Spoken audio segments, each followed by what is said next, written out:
Good evening, everyone. My name is Thomas Castleman, and I'm the lead developer and founder of Drauger OS. Tonight, I am going to share with everyone the state of the project address, which is a project that we put together to be redone every year and share the state of the Drauger OS project with the world. More information on this will be shared in the speech, and with that, here you go. Today, we celebrate the 1-year anniversary of the public release of Drauger OS. It has not been an easy year.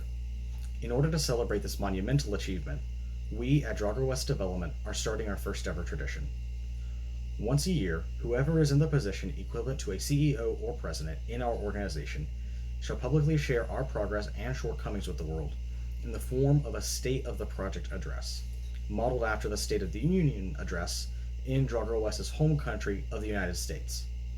In it, estimated download numbers, new projects, total commit and pull request numbers, version iterations, and more statistics shall be shared in the hope of full public transparency. It shall be uploaded on any platform possible and linked to on all our accounts. Furthermore, a text version shall be made available for those who prefer to read the address, or for translation for those who do not understand the English language. For the past year, Drauger OS has grown and developed into a much more mature and sophisticated distribution than what it was when it started. We have had well over 2,000 downloads, gained 4 new contributors, 2 of which are still active, changed websites 3 times, and had an icon change. At the time of writing this speech, there were a total of 531 commits and 1 pull request, as well as 11 new projects. These projects include Mirai, an all-in-one front-end for app, Snapd, and Flatpak that also provides a method for installing apps from GitHub and not having to compile or configure the code yourself. USB Scanner, our own in-house Xbox and PlayStation controller driver daemon, and WeTooth, another driver daemon, but for Wiimotes. All of these are just a few of our new projects. Also, we have come a long way in terms of what software is shipped by default. As of today, we are running on the 5.0 Liqueur kernel, Mesa 19.1 comes installed by default, and the NVIDIA 418 drivers are easily downloaded from the repository. Our latest release, Drauger OS 7.4.1 Beta 3, codenamed Jiangxi, is our easiest to use and highest performing release to date. And in a few short weeks, the stable version will be released as well. In total, beta releases included, we've had 11 releases in total with varying levels of usefulness and performance. This latest release of Drauger OS is about 200 megabytes smaller than the previous releases, thanks in part to a better compression algorithm, as well as less junk in the ISO itself. However, we aren't done innovating and inventing here at Drauger OS Development. In the next year, we plan to release Drauger OS 7.5.1, which will be our smallest release yet at a full 50% of the size of our current release. Furthermore, this release will abandon SystemBack, our current backup and installation solution, in favor of TimeShift for backup and potentially Calamares for installation. We also plan to move our blog and the hosting of our ISO files over to the same server our website is hosted on, making one central location for all things Drauger OS. Of course, we also plan to continue expanding our wiki so that users can easily get support. And we also plan to make the process of submitting a bug report easier so that users are more likely to submit one when they find a bug. Furthermore, we are also working on expanding our documentation and reporting any bugs we find in our internal testing back upstream so that they can be fixed. We have already helped with fixing one bug in the Liqueur kernel, and another is already under development with Xbox Drive, while yet another has been brought up with the developers of XFCE.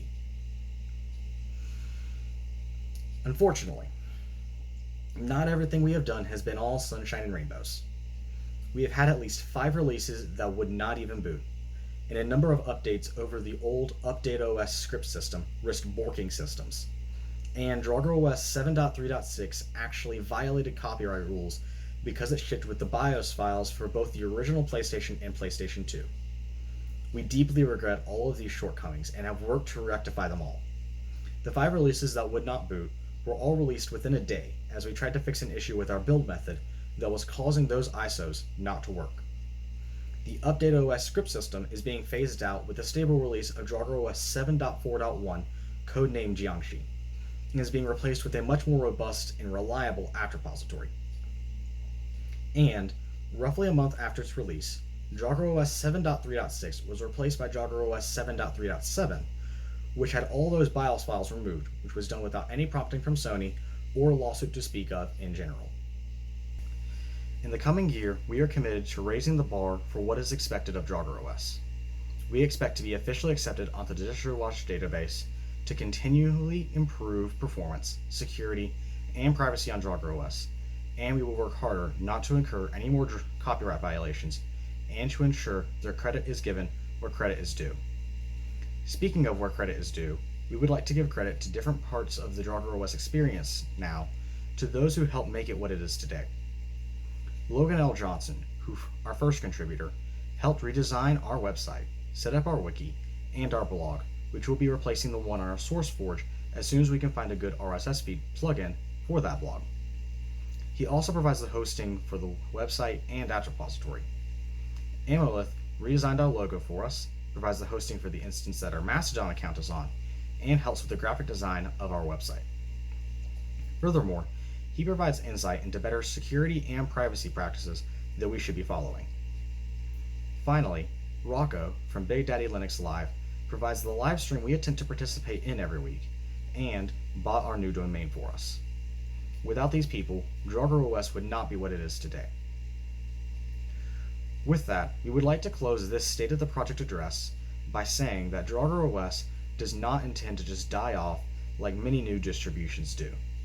We plan to work hard to keep Drauger OS going as long as possible so that as many people as possible can enjoy it and make their gaming experience perpetually pleasurable on Linux as well.